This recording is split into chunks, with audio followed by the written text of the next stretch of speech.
Why are you everywhere? Oof. Devin had just walked smack dab into someone on the street. The lid to her iced coffee balancing precariously in her left hand as she death gripped her purse with her right. Oh my god, I'm so sorry. Wait. She knew that voice. It was overly polite with the slightest hint of a southern drawl. She looked up. Kira? Kira looked back at her in mutual disbelief.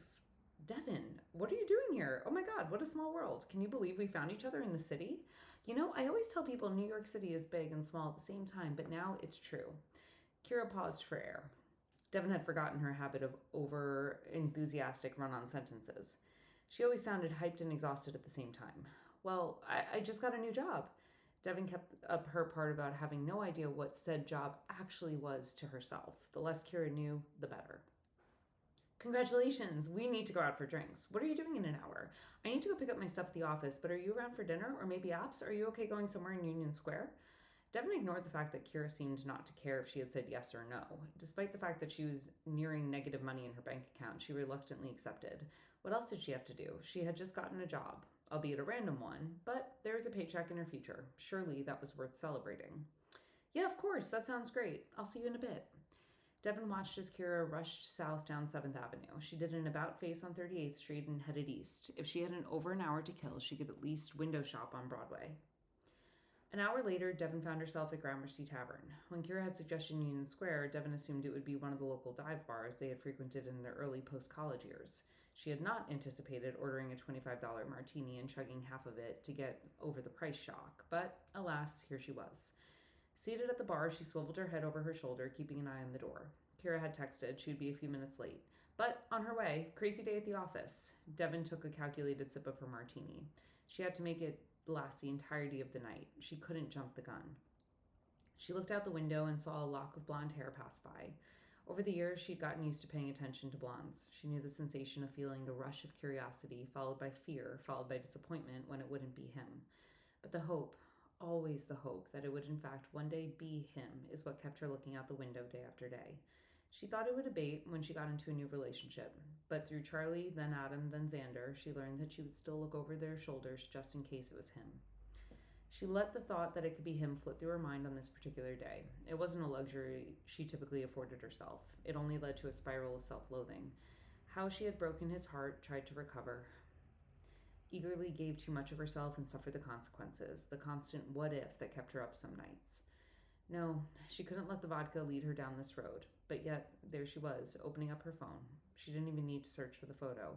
She knew the day it was taken and robotically scrolled to the exact moment in time where she felt like herself and he felt like him, and they were just two people about to have something happen. The photo that popped up on her screen as she heard, "Hey, look who I found!" She slammed her phone face down as everything came into focus.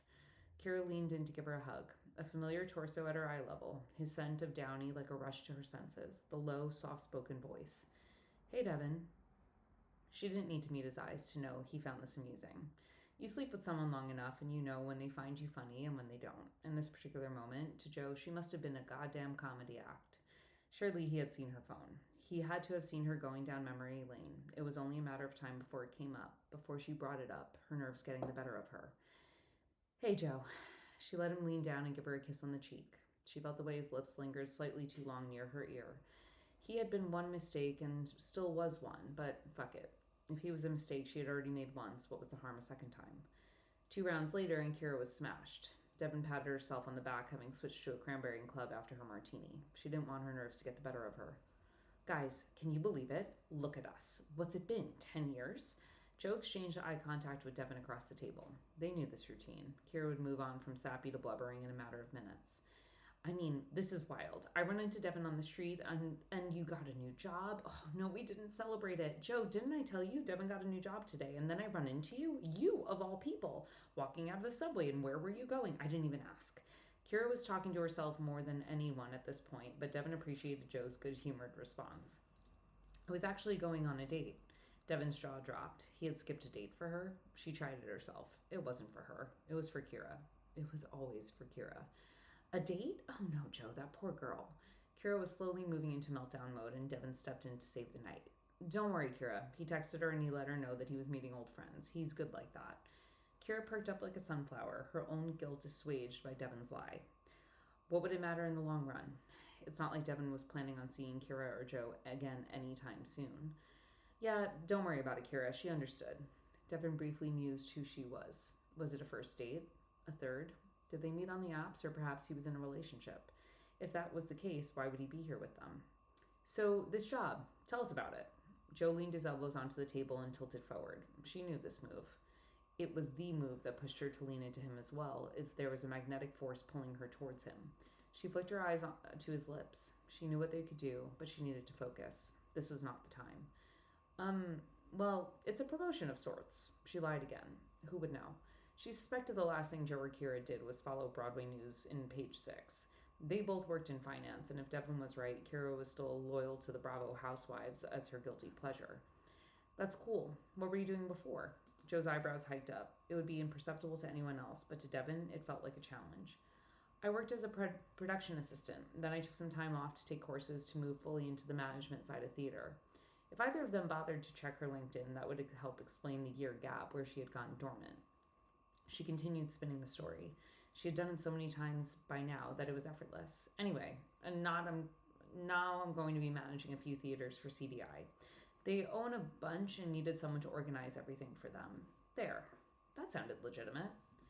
That sounds great, Devin. Where are you living these days? Damn Kira in her memory like a hawk. The last time she had run into Kira and had gotten drinks, she was living with 3 girls in Stuytown.